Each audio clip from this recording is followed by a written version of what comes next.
নমস্কার বন্ধুরা, একটা গুরুত্বপূর্ণ মামলার আপডেট নিয়ে চলে এলাম।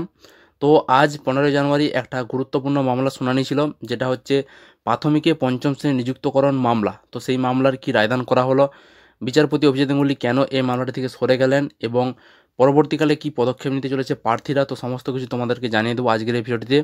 তো রিকোয়েস্ট হলো অবশ্যই তোমরা ভিডিওটি সম্পূর্ণ দেখতে থাকো। ভিডিওটি ভালো লাগলে অবশ্যই একটি লাইক করবে, বন্ধুদের শেয়ার করবে, আর চ্যানেল নতুন হয়ে থাকলে চ্যানেলটি অবশ্যই সাবস্ক্রাইব করবে। তো চলো আমরা ভিডিওটি এবার শুরু করে দিই। তো বন্ধুরা দেখো, আজ 15 জানুয়ারি একটা গুরুত্বপূর্ণ মামলা শুনানি ছিল। তো মামলাটা হচ্ছে যে পঞ্চম শ্রেণীকে প্রাথমিকের মধ্যে অন্তর্ভুক্তি করতে হবে, কারণ পশ্চিমবঙ্গে যে বেশিরভাগ প্রাইমারি বিদ্যালয়গুলো রয়েছে সেখানে কিন্তু 1 to 4 পর্যন্ত আছে, পঞ্চম শ্রেণী নেই, বেশিরভাগ বিদ্যালয়ই নেই। কিন্তু এনসিটির যে গ্যাজেট রয়েছে সেখানে কিন্তু পরিষ্কারভাবে বলা রয়েছে যে পঞ্চম শ্রেণী প্রাথমিকের মধ্যে 1 to 5 এটা কিন্তু পঞ্চম শ্রেণী মধ্যে পড়ছে, প্রাথমিকের মধ্যে, এটা কিন্তু এনসিটির গ্যাজেটে বলা হয়েছে। এমনকি যে টেট পরীক্ষা হয়েছে সেখানে তোমরা যদি অ্যাডমিট কার্ডটা ভালো করে লক্ষ্য করো, সেখানেও তোমরা দেখবে প্রাথমিক বলতে 1 to 5ই বলা আছে, অথচ বেশিরভাগ বিদ্যালয়ে কিন্তু 5 শ্রেণী নেই, 1 to 4 পর্যন্তই করা আছে। তো এটা প্রথম 2022 টেট পাস একজন ক্যান্ডিডেটের নজরে পড়ে এবং তিনি কিন্তু এই বিষয়ে মামলা করেছেন। তিনি হচ্ছেন বিদেশ গাজী এবং তিনি 2022 টেট পাস ডিএলএড ঐক্যমঞ্চের একজন সদস্য। তিনি এই বিষয়ে মামলা করেন এবং এই মামলাটার আজ শুনানি ছিল 15 জানুয়ারি। বিচারপতি অভিজিৎ গাঙ্গুলি এজলাসে এই মামলাটা শুনানি ছিল। তো এবার কথা হচ্ছে যে এই মামলার শুনানিতে কি রায়দান করা হলো আজকে।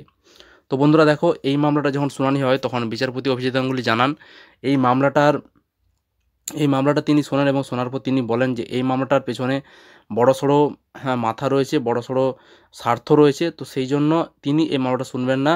এই মামলাটা তিনি বলেছেন যে এই মামলাটা থেকে তিনি সরে যাচ্ছেন এবং এই মামলাটা তিনি ডিভিশন বেঞ্চের কাছে পাঠিয়ে দিতে চাইছেন এবং তিনি মামলাকারীদেরকে উপদেশ দেন যে এই মামলাটা ডিভিশন বেঞ্চের কাছে নিয়ে যাওয়া হোক, এই মামলার পেছনে বড়সড় স্বার্থ রয়েছে। তো এই মামলাটা নিয়ে জনস্বার্থ মামলা দায়ের করা হোক, এটাই কিন্তু তিনি উপদেশ দিয়েছেন। তো সুতরাং ইনি বিচারপতি অভিজিৎ গাঙ্গুলি এই মামলা থেকে সরে গেছেন এবং তিনি উপদেশ দিয়েছেন যে এই মামলাটা যেন জনস্বার্থ মামলা দায়ের করা হয়। এবং এখানে যেটা বোঝা যাচ্ছে পরিষ্কারভাবে যে এখানে কিন্তু পর্ষদের বিপক্ষেই কিন্তু রায় যেতে চলেছে, কারণ এখানে যারা মামলাকারী তাদের পক্ষেই কিন্তু রায় আসতে চলেছে।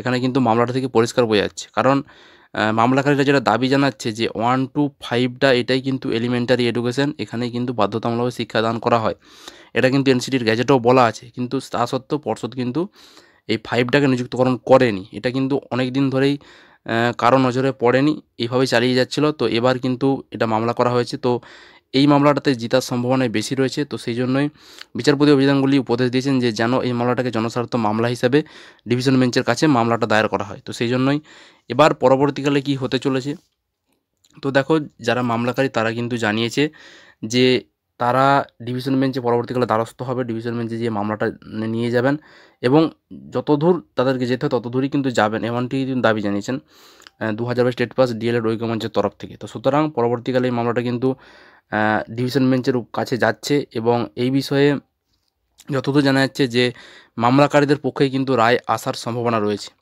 তো এবারে তোমাদেরকে বলে রাখি যে এই 5টা যদি ইনক্লুড হয়ে যায়, প্রাথমিকের মধ্যে যদি 5টা ইনক্লুড হয়ে যায়, সেক্ষেত্রে কিন্তু প্রাথমিকের চাকরি প্রার্থীদের জন্য কিন্তু মঙ্গলজনক, কারণ যেই সমস্ত চাকরি প্রার্থীরা পড়ে রয়েছে তাদের কিন্তু অনেকেরই চাকরি হয়ে যাবে। কারণ কি না, 5 ইনক্লুড হয়ে গেলে অনেক শূন্যপদ বেড়ে যাবে, বিদ্যালয়গুলিতে কিন্তু অনেক শূন্যপদ বেড়ে যাবে এবং সেখানে কিন্তু অনেক শূন্যপদ বেড়ে যাওয়া মানেই তো অনেক চাকরি প্রার্থীর শিক্ষকতা পেশাটা কিন্তু একবারে কনফার্ম হয়ে যাবে, কারণ অনেকেই কিন্তু চাকরি পেয়ে যাবে।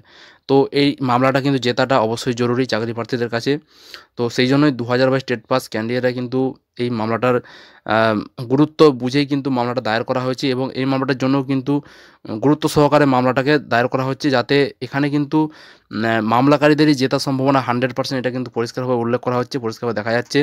তো সুতরাং এই মামলাটা পরবর্তীকালে ডিভিশন বেঞ্চে কিন্তু উঠবে মামলাটা এবং সেটা পরে কিন্তু জানিয়ে দেওয়া হবে যে কবে মামলাটা উঠতে চলেছে ডিভিশন বেঞ্চে।